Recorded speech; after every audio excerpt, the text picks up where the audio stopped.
Chester County has one of the highest unemployment rates in South Carolina. But certain people here always have work to do. They built these fancy birdhouses outside the county administration building.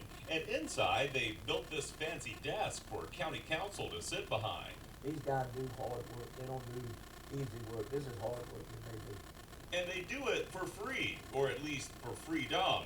They are called working inmates, state prisoners who have earned the privilege to serve out their sentences at county jails, which they leave during the day to work under the supervision of county employees.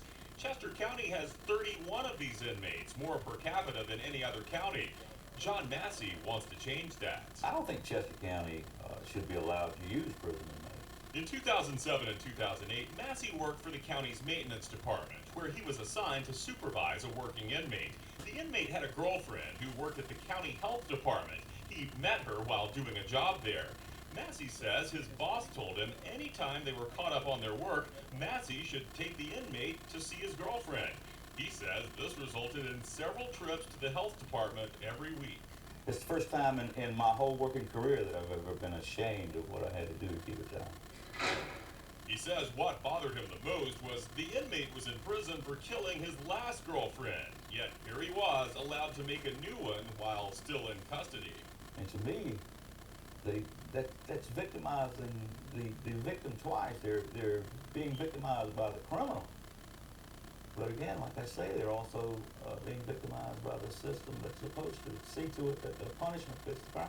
The inmate is now out of prison and has a respectable job, which is why he asked us to hide his face. He says, yes, he did get to visit his girlfriend quite a bit, but he says that wasn't the main reason for going to the health department.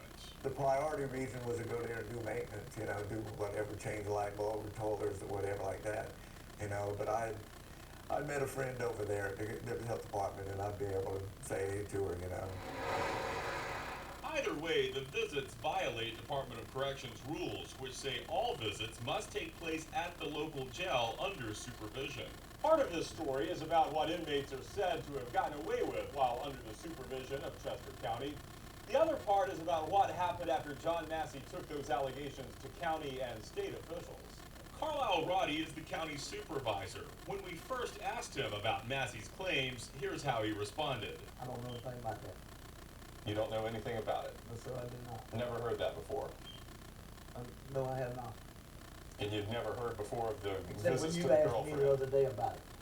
Well, that's odd because in 2008, Mr. Massey submitted this letter to you and other county officials spelling out these allegations about the girlfriend visits and the use of the telephones. He did. Yeah, you're telling me this is the first time you've heard No, of it's it? the first time I've ever heard anybody mention it to me other than Mr. Massey.